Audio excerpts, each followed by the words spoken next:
Hello everybody, welcome back to Barby's Football Banter Factory, and I'm in a good mood today, man, because we won 3-0 against long ball Burnley.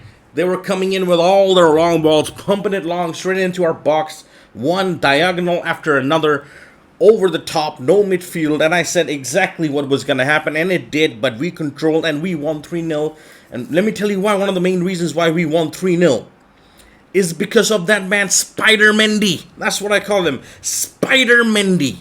And the other man, Thiago Silva. They have changed our fortunes, my friend. And say it quietly, say it loudly, say it however you want to say it. But we are in a title race. I am telling you now, we are in a title race. And we might not be favorites because I think Liverpool are still favorites. I was more impressed with how they dealt with all their injuries. But we'll get to Liverpool later. Chelsea are definitely in the title race, and the two main reasons why are Thiago Silva and Edward Spider Mendy. For sure, they have solidified our team. This looks like a Chelsea defense, man. I've been waiting to see this, like a bit of meanness in our defense, a togetherness. Kurt Zouma suddenly looks a better player. Chilwell looks like he's an accomplished fullback. Reece James looked like Ivanovic in his prime. He looked good today, and let's keep this going, man. Reece James looked like Ivanovic's defensive capability. He had that strength, but with a better end product when it comes to crossing, and that was awesome. And a lot of it is down to the leadership of Thiago Silva and the calmness of Edward Spider Mendy. Spider Mendy came in. He was grabbing everything, as he does, and there's just something about him. He's not doing anything spectacularly, but he's doing everything solid, and that's what I like. He's an 8 out of 10 in everything, and whoa, that's what we need. We don't necessarily need a great shot stopper, but someone who can't command corner kicks. Like Kepa, at his best, he was a very good shot stopper in his first season, but he was never good at corner kicks, and he was exposed last season, and he has not been able to recover mentally or physically from all the exposure of his fraudulence. However, Edward Mendy is something different. He is a commanding Spider Mendy goalkeeper who makes the difference for us, and I'm impressed, man. The way he deals with corner kicks and everything. Before the match started, I saw the lineup. I was happy with the formation. I predicted 4-3-3. It was 4-3-3, but Pulisic was starting, and Timo Werner was getting a rest. I was a little disappointed to see that, but I understand. Timo Werner's been playing a lot of games. But then the bombshell came that sent shockwaves throughout Twitter and gave my heart a hard time, which was Christian Pulisic pulled out pre-match due to an injury. That's what the report was. Thankfully, now it has come out that the injury is minor. Super Frank has said he felt something in his hammies and he didn't want to risk it. I understand. We were all concerned. Chelsea fans were thinking, oh no, not again. I still think Pulisic and his best is our best offensive player, even with Ziyech, even with Werner, even with Havertz, even with Mason Mount playing in midfield. I think Christian Pulisic has the potential and has shown when he's trusted, he is our next Eden Hazard. And that is how good he can be, and that is how much potential he has. He's a more direct version of Eden. Eden was more casual. He was more of an entertainer, whereas Captain America is a man of elite shield mentality. That is what he has. He wants to win. He wants to show his bloody mindedness and try to keep going and keep getting them goals. He has that about him, that ruthlessness. Potentially, he has that to be the next Eden. However, he has to stay fit and he has to play. And today, he felt something in his hamstrings and we weren't going to risk it. And I understand why. That's why we have a big squad attacking-wise this season. We played the 4-3-3. We were awesome, man. Everybody was awesome. Everybody gets a good rating. I'm not even going to do the player ratings. I'm giving everyone a 9. Every single bloody person. Even the bench. Even though half of them didn't play. 9 out of 10. 3-0 against long ball Burnley. The wind was... Man, there was so much wind. I was concerned. I was looking at... The commentators were hyping up the wind as they do when you go to Burnley. And I was scared, man. I was thinking they're going to pump them long balls. They're not going to try and play any football, and that is exactly what they did. They just pump long balls, try to flick it on, and try to get nick a goal. But thankfully, there was Thiago Silva and Edward Spider-Mendy. And Captain America was missing, but Captain America will see you back, hopefully, for Rennes. I was impressed, man. I think, say it now, we're in a title race, for sure. I'm not saying we're favorites, don't get me wrong. I still think Liverpool will probably get the furthest, and they will challenge. And Man City, you cannot rule them out, despite all their problems. Therefore, I think that those two are probably the favorites, but Chelsea are in a title race. I'm telling you, a lot of people are counting Spurs ahead of us. No chance. No chance. Tottenham, not so hot chick. They are no good from what I've seen. They're not as good as us. I'm telling you now. We'll finish ahead of them. I'm telling you now. We will finish ahead of them. I'm not convinced with Tottenham, not so hot chick. They've got a cock up in them. I'm telling you. When they went against Antwerp, or is it Ant-Man and the Wasp, they could not beat them. They were struggling to create chances. Gareth Bale looks like he is clearly in decline. Maybe he's taking time to adjust, but maybe he's just past his best. And their squad depth, even if it looks very nice, is actually not as deep as ours. That's what I genuinely think. And even though they will be in the top 4, I think, unless Manchester United can cause a surprise, I think we are more of a title contender than the hot, not so hot chicks are. Let me know what you guys think about Chelsea's performance. This was a magnificent performance, magnifique defensively. I've missed this kind of defense for Chelsea. You know, I grew up watching great defense, and Thiago Silva reminds me of that man JT. Not in terms of how they look, but in terms of how they're commanding their area, how they're invoking calmness in the rest of the defense. Everybody knows their role and does their job. The goalkeeper looks a lot like, I can see why Petr Cech chose this guy, because he's done his scouting. He's obviously done his scouting very well. He's done his research, and he's seen that Edward Spider-Mendy is the way forward, and Edward Spider-Mendy has changed our game. Have a look at this stat. I don't know if this stat is completely correct or not incorrect, but Edward Spider-Mendy has kept 4 clean sheets out of 5. And Kepa apparently in the last 98 games or something has only kept 6 clean sheets. Wow. Imagine that. One man making such a big difference. It's not just one man though. Chilwell and Thiago Silva has made a big difference as well. Chili B doing his thing. He's been consistent throughout the season. I think now we can officially say that Chili B is our left back first choice. And as for backup, I'd go for Emerson. I think with Thiago Silva and Spider-Mendy, Emerson can be trusted because he's not that bad. Like, he's not as bad defensively as Alonso for sure. Maybe not as good going forward, but he can definitely defend. In a back 4 and a 4-3-3, I would trust Emerson more, because remember, when we won the Europa League under Sarri, Emerson was our left back for a good portion of the second half of the season, and he was good. The other matches, let's get to some of the other matches. Liverpool 2, West Ham 1, and man, was that a potential banana skin? Yes. Did they ride their luck? Yes. Did they have an unimaginable amount of injuries? Yes. Did they get the win? Yes. Does that make them the title favorites? Absolutely. They won with a squad that I looked at and thought, oh my God, this is a problem for them. And yes, West Ham started well. They got the goal. A bit of a mistake from Joe Gomez. Straight to the back of the net by Fornals. Pablo Fornals with a beautiful, beautiful goal. A beautiful shot, but no one was closing him down. There was acres of space in midfield. The two CDMs were like too far apart, Wijnaldum and Henderson.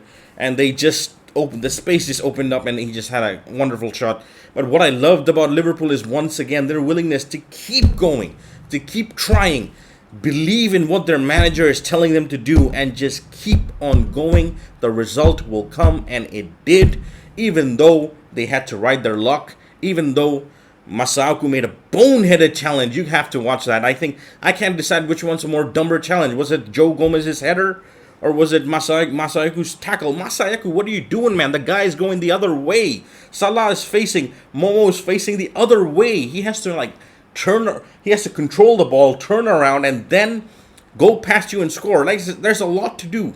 Don't tackle there. That's the most boneheaded thing you could do, and you did it. And you can't defend, bruh. You are not a good defender. You are pretty bad at defending. Pretty good going forward, but bad at defending. And I think that was the turning point, honestly. That mistake right before halftime, West Ham were in cruise control, and that changed everything. The entire second half, West Ham, even though they had their chances, they had their moments in the counterattacks, they were sitting back. And in the end, when the goal came from that man, Jota. What an impact he's having on the season. And Jota scored the goal. Liverpool, man, for me, the way they're dealing with their injuries. They are 16 points in the table right now. With all their injuries, with all their problems, with all the goals they're conceding. But still, they are finding a way to win. And that's elite mentality. And that's Sir Alex type stuff, honestly. And that's why, for me, they are favorites for the title. Because Jurgen Klopp is I'm saying it right now. Jurgen Klopp is the best manager in the Premier League now. Better than Pep. And he is the best manager in the Premier League since Sir Alex Ferguson. Better than Jose, better than Pep. I've seen both Jose, I've seen Pep in their prime. And I'm telling you now, for the Premier League, I'm not, maybe in general, that's a different debate because European football is a bit different. But for the Premier League, Jurgen Klopp is numero uno. I'm telling you now, Jurgen Klopp is the best manager in the Premier League since Sir Alex Ferguson. I see him getting the best out of players that otherwise other managers would not lay an inch on them. Like that guy Phillips. Never seen him before. Maybe I never will. But he came in and he did a good job. Curtis Jones, a young lad who came in. He did a respectable job. And they had so many injuries. Half their squad was missing. He found a way. Even the substitutions he made an impact. You were looking at the bench before the game thinking, oh, that's a weak bench. West Ham have stronger options. But then the substitutions he brought on made the desired impact. And they have that about them. Like when Sir Alex's Manchester United used to play, you know that even if they're crap, they will somehow find a way to win. And they did. And that's why, for me, they are still favorites. Even if we are in the title race, Chelsea are in the title race, Liverpool are the favorites. And I was also Man City's game. I was not very impressed. Again, but they're improving their defensive organization for sure. But they are not scoring or being as prolific. And it's not a surprise. How do you replace an icon like David Silva? You can't replace a magician like that. A dressing room icon, one of the Premier League greats. You can't replace. Yeah, you can buy Fernand Torres and you can promote Phil Foden and they'll come good. They look like good players. But you can't replace that aura. That it's just so difficult. I've seen it in Chelsea with Lampard, with John Terry. It is impossible to replace that type of player. And I think Man City are going to have that issue this season. But what they are impressing me with, again, is the ability to grind out results. This is not something you expect from Pep. I honestly expected Sheffield to get the equalizer. I just had a feeling. But they saw it out and they won 1-0. And 1-0 is very good. Trust me, right now, when you have so many issues in their squad, 1-0 is something that will give them belief that they can grind out results. A Pep team grinding out results. That's not something you normally say about Pep. When Pep wins, he wins in style. Otherwise, I've not seen Pep win a title without substance, without style, rather. And it's not with substance. I've seen a lot of teams like Liverpool showed a lot of substance. Not that Man City didn't. They actually did. Like, remember, Fabian Delph played left back pretty much that 100-point season. And they played without Kevin De Bruyne all season. So they do have that about them. They do have a little bit of substance. But I was not convinced with them, you know. I still am not, to be fair. But they're proving me wrong. They're showing that they have some metal about them. They have some bottle about them. To me, they're the second favorites, but I could easily see Chelsea finish ahead of them if they're not careful. I was not impressed with them, but I was at the same time I was impressed with their mentality, and I have not been. Usually with Man City, you're not impressed with their mentality. You're impressed with their ability, but not their mentality. And today I was. Some of the other games, that man King Eden, I'm so happy to see you score, brother. It's been a while. It's been a while. It's been a long, difficult journey for you at Madrid, and we miss you at Chelsea for sure. We love you.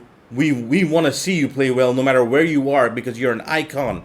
You're a historian. You're a magnificent player. You're the best player in the Premier League in the 2010s. I genuinely believe that. A lot of people are telling me that David Silva and Aguero are better, and sure, they make a case. But for me, the magician Eden, he is the best player in the Premier League for the last 10 years. And to see this man, this beautiful man who was the soul of the Premier League, leave the Premier League and suffer another league and being called names like fraud and someone who just goes out and eats burgers, it hurt, because he is such a fantastic footballer. No, he is such a talent. He's naturally so gifted. He is so gifted, and he's the closest thing I've seen to Leo in terms of dribbling and ability. And that doesn't come easy. You are not. Some players are just born with that natural ability.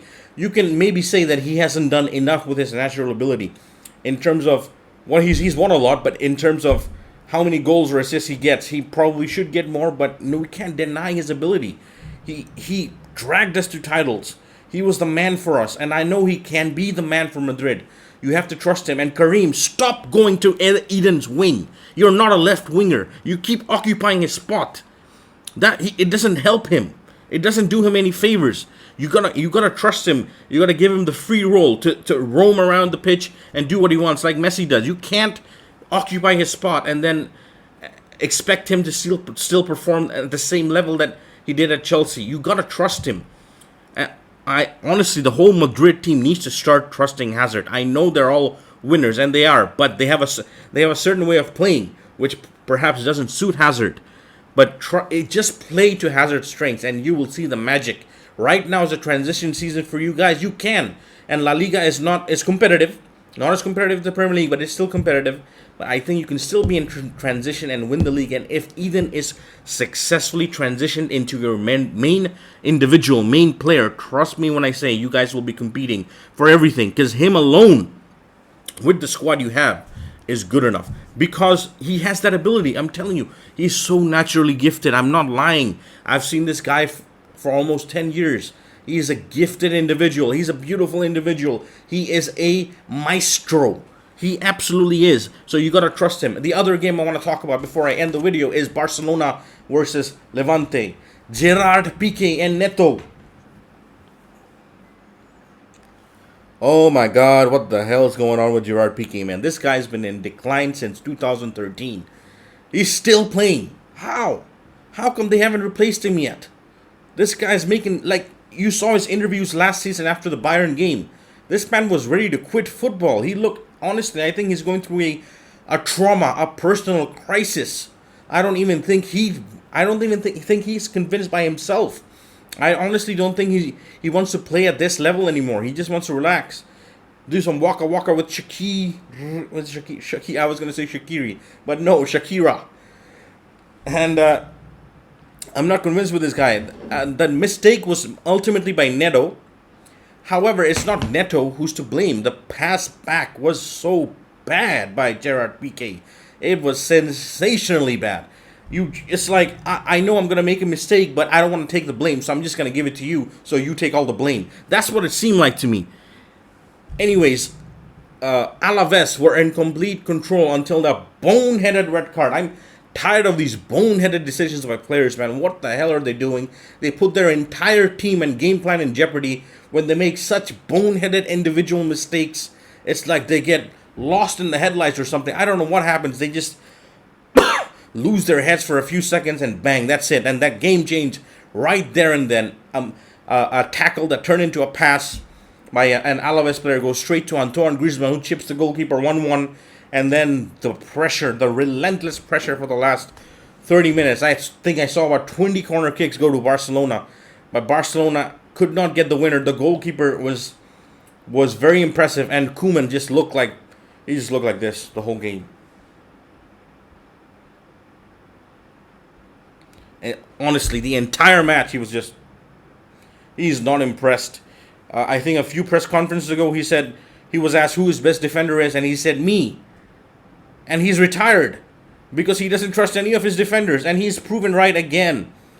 And with a guy who plays a 4-2-3-1, something a more continental way of playing than what Barca are perhaps used to. They like to play the tiki-taka, the possession game, but 4-2-3-1, a bit more conservative, a slightly more European style. You need your center backs to be reliable. You need your double pivots to be reliable. And Busquets and Piqué are in decline. They have not been anywhere near the levels. I'm with Gerard Piqué. I honestly think he's had such a great career because of Messi. He probably married Shakira because of Messi. Would Messi know who? Would Shakira know who Piqué is if he didn't win all these titles? If he didn't win all the glorious titles that he's won because of Leo? I don't think he would. She would, and that's that's not being disrespectful. I'm sure he's a lovely guy and everything, but his career has been glorified by Leo. And man, at this age, you would expect defenders as they get older to get better. Piqué has been the opposite. He's getting worse. He's the opposite of Benjamin Button, bro. He's just getting worse and worse and worse. The older he's getting, and they've got to find a replacement for him. They got to find a replacement for Busquets. They had Bartomeu step down, as you guys know, but that was off. I was not impressed with Barcelona one bit, and to have that much territorial advantage, and I have to be honest, I gotta criticize that little man, that man in the back, that man kissing his jersey right there, the player of our generation. Him and Cristiano have absolutely dominated our generation. And for the first time, I'm gonna criticize it and say, man, he was not at his game today. He just wasn't. He got many opportunities to, by his standards. Actually, he didn't play badly. I'm talking about his standards. His standards are phenomenal, superhuman. Make no mistake, he's the best player I've ever seen. Maybe Pele. I have not seen Pele. I can't. Pele's stats are very good, but I can't. I can't say anything about Pele. With Cristiano and Messi, I think Messi is better slightly. He edges it, but Ronaldo has done amazingly. Make no mistake. But this man was just not at it, man. I've never seen Messi look like Morata did for us when he played for us. He's gonna miss every chance. Every chance he gets, he's gonna miss, and that's what it looked like. It's obviously not as bad as Morata. I'm just joking, but what I mean by that is, by his standards, he just looked like he was lacking confidence. He looked like he was not going to be able to find the net. There were some lovely jinxing moves that he does as his usual, but then the final shot wasn't on. The final pass wasn't on. It's just unusual for him. And the amount of times this guy lost the ball. Man, the thing with Messi is even when he plays bad, he can say, you know what? I've had a good game. Look at my key assists, my key passes. Look at my dribbles, the way I control the game. I get that. He has something that no other player in history had and probably will. He's a magician. He's a playmaker who scores hundreds of goals. But his goals are missing, man. He's not being prolific. He's not being himself. He's not being clinical in the final third with his passing or with his shooting. It's wide. It's off the mark. And Barcelona can't afford to have him off form. Trust me. With Gerard Piqué at the back and Sergio Busquets declining so fast, they can't afford to have these issues. And this is a transition season for them. I would not expect anything more than third, maybe fourth. Thankfully, they're in La Liga. I don't see the level of competition like in the Premier League. I see some good teams. I see Sevilla. I think they'll be back in the title race. In the top four picture. But I expect Barcelona to be better. I expect Barca to be better than this, man, for sure. They're not playing very well. I'm not impressed with them. I'm impressed with certain individuals in Barca, like the youngsters. Trincao came on, did well. Pedri came on and did well. De Jong has been playing well. Fatu is doing his thing.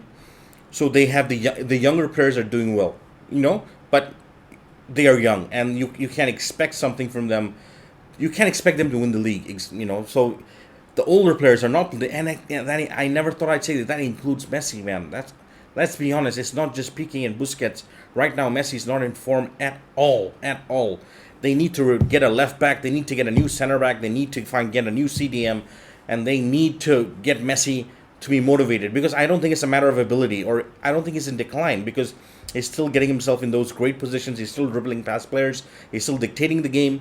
But it's that final bit, that shot, that pass is missing. And Leo, you got to get your act together. Because you're too good to be suffering from confidence like this. We know how good you are. I'm sure you'll turn it around, but This is the lowest I've seen Leo since 2006-7, I think. That's been a loss. Man, that's a long time ago.